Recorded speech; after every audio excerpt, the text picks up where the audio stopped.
आज निफ्टी फिर से फ्रेश हाई लगा है 26,373 के आसपास में। ये हमारा जो हाई है यहाँ तक गया था। बहुत थोड़ा टाइम के लिए एक बार यहाँ पे अटैक किया था, उसके बाद फिर नीचे आना स्टार्ट कर गया। अपना भी वही था कि इस जोन के बाहर में ट्रेड करेंगे, लेकिन हुआ था कि यहाँ से टिप मारा नीचे चलते गया। तो इस वाले हिस्से में तुम लोग का प्लान था कि यहाँ से शॉर्ट का प्लान नहीं करना है, यहाँ से एक बाउंस देखने को मिलेगा और कहीं ना कहीं वो चीज़ बाउंस है वो प्ले हुआ यहाँ पे। और इसमें क्या हुआ कि यहाँ से जब रिवर्सल लिया तो यहाँ से यहाँ तक मूव दिया और इसमें मैंने ट्रेड किया था इस वाले हिस्से में। उसके बाद देखेंगे कि पूरे दिन क्या हुआ, यहाँ से डाउन डाउन डाउन गया और ये जो हमारा स्ट्रॉन्ग सेलिंग का जोन था इसी के पास बहुत बार निकालने की कोशिश किया और सेकेंड हाफ में फिर यहाँ से बहुत बढ़िया सा मोमेंटम दिया, इसमें प्रीमियम बढ़ा था। प्रीमियम बढ़ने के पीछे एक और रीज़न ये था कि आज विक्स है वो थोड़ा-सा अप हुआ है, लगभग 6 पॉइंट समथिंग परसेंट क्या है, 6.03% के आसपास में विक्स आपका अप गया है। तो प्रीमियम में थोड़ा मूव है आपको देखने को मिलेगा ठीक-ठाक। इस मतलब ट्रेडिंग के लिए लिहाज से ठीक हो, काफ़ी विक्स नीचे चला गया था, ठीक है। और फिर यहाँ से डिप मारा नीचे चला गया, फिर टुवर्ड्स द डे एंड यहाँ पे एक बाउंस लिया है, लगभग यहाँ पे देखेंगे 2 बजे 2:10 के आसपास और फिर जाके ये हमारा जो मूविंग एवरेज है 20 को क्रॉस किया, फिर 50 के बाद से फिर नीचे की तरफ आके यहाँ पे रुक गया। तो नियर टू डे लो है आपका मार्केट है वो क्लोजिंग दिया है। आज इसको नीचे गिराने में जो सबसे इम्पोर्टेंट रोल किया वो क्या, इसमें जो था आपका आईटी का अगर मान लें तो भी था स्टार्टिंग से ही, जो भी जो लार्जर हमारा है बिग जो प्लेयर है वहाँ पे इन्फोसिस लाइक, वो सब यहाँ पे स्लिप करते हुए नीचे चले गए। ऑयल एंड गैस की बात करेंगे तो वो भी ज़्यादा अफेक्टेड हुआ था। इनफैक्ट आप देखेंगे ऑयल एंड गैस में, आप देखेंगे ओएनजीसी का स्टॉक वो खुला था बढ़िया, जो ओपनिंग था प्री ओपनिंग में वो 2% 1.99 समथिंग के हिसाब से अप था और उसके बाद वहाँ से स्लिप किया तो सीधा सीधा नीचे की तरफ वो चलता चला आया। तो इसके पीछे एक मेजर रीज़न तो जो ग्लोबल अभी चल रहा है, कन्फ्लिक्ट चल रहा है जिसने अमेरिका ने वेनेजुएला पे कब्जा किया है, वहाँ पे सब कुछ चेंज किया, तो वो एक रीज़न है। थोड़ा यहाँ पे कॉशियस हो जा रहे हैं। आज जो सही तरीके से सेक्टर काम किया और कंज्यूमर ड्यूरेबल है वो सही से काम किया, रियल्टी भी अच्छा खासा यहाँ पे चला। बैंकिंग भी आज लेगाट था वहाँ पे, जो मेजर बैंकिंग है वहाँ भी प्रॉफिट बुकिंग हमें देखने को मिला है। तो ये सब कुछ मिलके वहाँ पे खींच के इस नीचे यहाँ पे ला दिया। मेजर आईटी में अगर देखेंगे एचडीएफसी बैंक में भी था आपका प्रॉफिट बुकिंग था, एचसीएल टेक्नोलॉजी में था, इन्फोसिस हो गया, विप्रो था, ओएनजीसी हो गया, ये सब जो था इसमें अच्छा प्रॉफिट बुकिंग। अब देखेंगे डिफेंसिव जब चलना स्टार्ट हो जाता है तो इसके बाद क्या हो जाता है हमारा, जैसे एफएमसीजी के सेक्टर हो गए, नेस्ले हो गए, भारत इलेक्ट्रॉनिक्स भी ऊपर चला था, आइसर मोटर भी ठीक-ठाक चला, एशियन पेंट भी थोड़ा स्ट्रेंथ दिखाया था। स्टील जो मेटल है वो ठीक-ठाक काम कर रहा है यहाँ पे, तो वो यहाँ पे स्ट्रेंथ हमें देखने को मिला है, यहाँ पे दिखाया। आईटी और ऑयल एंड गैस ये 2 आज वर्स्ट अफेक्टेड था जिसने इंडेक्स को नीचे की तरफ यहाँ पे ड्रैग करके लाया है। अब बात ज़रा समझिएगा कि ऑब्वियस सी बात है कि इतना जब ये चल गया है तो चलने के बाद प्रॉफिट तो बुक करेगा ना यार, नीचे से जो भी लोग यहाँ पे बने हैं, तो कहीं न कहीं प्रॉफिट तो अपना बनाएँगे। तो वही एक सीन था कि इन्होंने अपना प्रॉफिट बुक किया और वो काफ़ी टाइम तक मार्केट सस्टेन करने की कोशिश किया था और सेकंड हाफ में जाके लगभग 12:55 के बाद जो ट्रेंड स्टार्ट हुआ था इसमें ठीक-ठाक था। लगभग आप देखोगे इसमें तो कौन-सा ऑप्शन था? ये था 26,400 के आसपास में था। हाँ, 26,400 का जो पुट ऑप्शन था ना, अच्छा खासा है, 200 प्लस के आसपास में गया था, 220-20 टच किया था, 211-12 किया था, 85 या समथिंग के आसपास से वो अपना जर्नी शुरू किया था और स्ट्रांगली चलते गया, चलते गया, चलते गया। बढ़िया था और उसके पीछे एक मेजर रीज़न है आपका विक्स है उसका, जो भी वहाँ पे एक स्ट्रेंथ देखने को मिला, थोड़ा-सा अप हुआ है। मार्केट थोड़ा कॉशियस हो रहा है यहाँ पे कि जो, लेकिन एक और चीज़ देखेंगे ना, अभी का जो सिनेरियो चल रहा है कि जो भी आपका मेजर कंपनी है, वो सब अपना जो आउटलुक दे रहा है, अभी जो रिजल्ट का सीज़न स्टार्ट होने वाला है, हो गया है। कुछ-कुछ का तो छोटा-मोटा कंपनी आने लगा, मेजर कंपनी का आना स्टार्ट होगा। तो सब लोग का जो इंडिकेशन दे रहे हैं, वो अच्छे स्ट्रेंथ का दे रहे हैं और इंस उसके बाद भी क्या हो रहा है, प्रॉफिट बुकिंग यहाँ पे देखने को मिला, जो कि ऑल टाइम हाई से इसको खींच के नीचे की तरफ ये ला दिया। खैर हम लोग तो इंट्राडे ट्रेडर है, हम लोग को एक ट्रेंड से मतलब है, ज़्यादा कुछ यहाँ पे दिक्कत नहीं है। दिक्कत यहाँ पे ये होगा कि जब मार्केट अगर देख लो कि ये 200 से लेकर और आपका ये जो ज़ोन हो जाता है ना, ये जो छोटा-सा हिस्सा यहाँ पे दिया हुआ है, इस वाले ज़ोन में आके अटक जाएगा ना, अगर 113 से 200 मतलब 100 से 200 के बीच वाले ज़ोन में आके फँसता है मार्केट, फिर आपका यहाँ पे साइडवेज़ ज़ोन में वो चला जाएगा। वो बहुत बड़ा-सा कुछ मूव आपको डिसाइसिव वहाँ पे खोल कर देगा नहीं। कल के लिए हमें क्या प्लान रखना है? देखेंगे ध्यान से कि ये जो माइनर यहाँ पे था हमारा सपोर्ट, इसी जगह से मार्केट जाके फिर से होल्ड किया। आप देखोगे इस पर्टिकुलर जगह पे रुका था, यहीं से ऊपर गया था। पूरे टाइम के लिए यहाँ पे आया और ये इसको ब्रीच किया नीचे, लेकिन बहुत देर तक इसको ब्रीच करके नीचे नहीं जा पाए, यहीं से बाउंस ले लिया और फिर यहाँ से रिजेक्शन लेकर अब देखें क्लोजिंग जो दिया है ना, ठीक इसी के ऊपर में क्लोजिंग यहाँ पे दिया है। तो वीकनेस बहुत ज़्यादा कुछ ऐसा नहीं दिख रहा है, बस आपको इस बात का ध्यान रखना है कि इस वाले ज़ोन के ऊपर में सस्टेन करे तो पॉजिटिव बायस रहना है, अगर फिर से ब्रीच कर दे तो नीचे जाना है और इस वाले हिस्से में 100 से 200 से चलना स्टार्ट करेगा।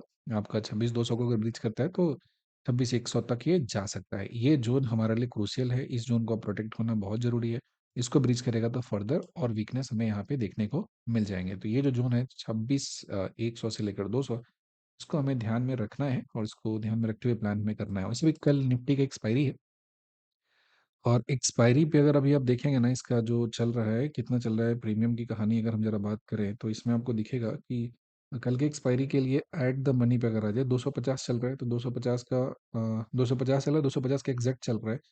तब देखोगे यहाँ पे 34 रुपये का कॉल साइड में बचा हुआ है और पुट साइड में बचा 58 रुपये। ठीक है, ध्यान से देखिएगा। ये बड़ा स्ट्रेन सा केस है। अभी ऑप्शन के प्रीमियम की अगर हम बात करेंगे तो वो थोड़ा नॉर्मल नहीं है यहाँ पे। अब चेक करना जाकर 26 300 का कॉल हुआ, ये हमारा हो गया ओटीए में चले जाएंगे 26 250 में। अगर ओटीए में एक चले जाओगे 50 पॉइंट आ गया, 50 पॉइंट नीचे पुट में आ जाओगे, तो ये पुट में का प्रीमियम क्या हो जा रहा है, बढ़ा हुआ है। पुट का प्रीमियम ज़्यादा है इस समय कॉल के प्रीमियम के रिस्पेक्ट में। तो कहीं ना कहीं कॉशियस यहाँ पे मार्केट एक स्थान से उसको कंसीडर करके चल रहा है, शायद कुछ फैक्टर है जिसको रीड कर पा रहा है। दो चीज़ें यहाँ पे हम ध्यान में रखना है कि जो हमारा पुट का प्रीमियम क्योंकि ओवर वैल्यूड है, तो कल अगर साइडवेज होगा तो पहली बात तो तेजी से मेल्ट करेगा। दूसरा चीज़ एक और है कि पुट का प्रीमियम हाई दिया हुआ है, कॉल का प्रीमियम कैसा दिया है, कम दिया, अंडर वैल्यूड है।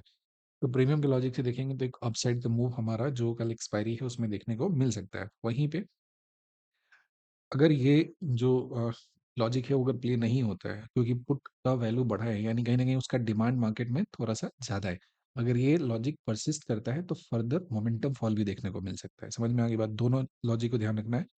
पहले अगर मार्केट ओपन होने के साथ अगर पुट का प्रीमियम मेल करता है, यानी कि जो एक फियर यहाँ पे रीड किया था मार्केट, उसको अगर अवॉइड करता है, वहाँ पे उसको ओवरकम कर पाता है, तब तो ठीक है। लेकिन अगर वो कंटिन्यू रहता है, अपने स्ट्रेंथ को होल्ड करता है, तो फर्दर डाउन साइड, ये बहुत दिन के बाद ऐसा कॉम्बिनेशन यहाँ पे देखने को मिल रहा है। ऐसा यूजुअली हर बार नहीं होता है। इस एक्सपायरी पे ये चीज़ मुझे नज़र आ रहा है कि put sides are over price, तो थोड़ा सा ज़्यादा है। तो उसमें चाहे तो उसको मेल्ट करके उसको सेटल करेंगे, साइडवेज करके सेटल करेंगे, या फिर एक्चुअल में ज़्यादा होगा तो फर्दर इसको और नीचे की तरफ फॉल है वो कराएंगे। ठीक है, तो कल के लिए सिंपल सा लॉजिक रखो जरा। आप यहाँ से बाउंस लेकर गया है, इस वाले जोन से बाउंस करके गया है। ठीक है, ये जोन को तो रखो आप कि अगर इसमें प्राइस इंटर करता है ना, इस वाले हिस्से में, तो हमारे लिए इस रेंज बाउंड जो जोन है उसमें ट्रेडिंग का यहाँ पे लॉजिक हो जाएगा। यहाँ पे अगर आप देखते हो तो ये जो हिस्सा होता है ना जहाँ से बाउंस लेकर आया है, इसको हम लोग सपोर्ट लेकर चलते हैं। इसमें इस वाले हिस्से में हम लोग जो ट्रेडिंग है उसको थोड़ा सा अवॉइड करेंगे, और यहाँ पे ध्यान में रखना है कि अबव द बॉक्स लॉन्ग करना है, बिलो द बॉक्स शॉर्ट करना है। ठीक है, ये लॉजिक ध्यान से समझो जरा। क्या करोगे आप? Above the box, above the box क्या करना है, लॉन्ग कर देना है यहाँ से, एंड बिलो क्या कर देंगे आप, यहाँ से कराएगा। अगर मुझे अगर सही कंफर्मेशन का ट्रेड मिले तो शॉर्ट का प्लान करेंगे। ध्यान से एक और बात समझिएगा कि शॉर्ट का जो प्लान करते हैं ना हम, ट्रेड का जो करेंगे यहाँ पे कल, जो सोचेंगे करने के लिए, उसमें एक बात ध्यान रखना है कि जो प्रॉफिट बुकिंग है वो हमें इस वाले जोन में, इसको ध्यान रखना है कि इसको ब्रीच एक बार में आसानी से नहीं कर देगा, और प्रीमियम आपका बहुत ज़्यादा मेल्टिंग देखने को मिल जाएगा। तो अगर इसको तोड़ के नीचे की तरफ आता है तो इस वाले जोन में यहाँ के पास इंटर कीजिए और इस वाले जोन में चले जाइए। अगर इस मिडिल वाले जोन में इस जगह पे आके बाउंस लेना शुरू करता है, तो यहाँ से अपसाइड का प्लानिंग आप ऊपर की तरफ एक कर सकते हैं, यहाँ से जो चलना शुरू होगा तो। ठीक है, इस स्पेसिफिक जगह से आप प्लान करेंगे, ऊपर की तरफ हम प्लानिंग एक सोच सकते हैं, इस एग्जैक्टली इसी वाले हिस्से से अगर हम बात करें तो। और बाकी ओपनिंग कहाँ पे होता है, अभी अभी फिलहाल के लिए क्या होगा कि हमारा ये वाला जो जोन हुआ ना, एक हमारा इमीडिएट सप्लाई जोन अच्छे तरीके से बन चुका है। तो अगर ऊपर भी जाने लगेगा तो एक नियर टर्म में ये हमारा हर्डल का काम करेगा। इसके लिए हमें जितना ज़्यादा अच्छे बेस पे एंट्री मिल जाए तो अच्छा है। और हमारे लिए बेस क्या हो रहा है, ये जो जोन होता है ना, इसका मिडिल वाला हिस्सा होता है। तो अपने लिए हाँ रखना है यही क्लियर कि इस जगह पे आके सपोर्ट मिल जाए तो ऊपर का प्लानिंग करेंगे, या फिर थोड़ा ऊपर जाके इस वाले हिस्से में अगर यहाँ से भी मुझे अगर रिजेक्शन लेके नीचे आता है तो ठीक है।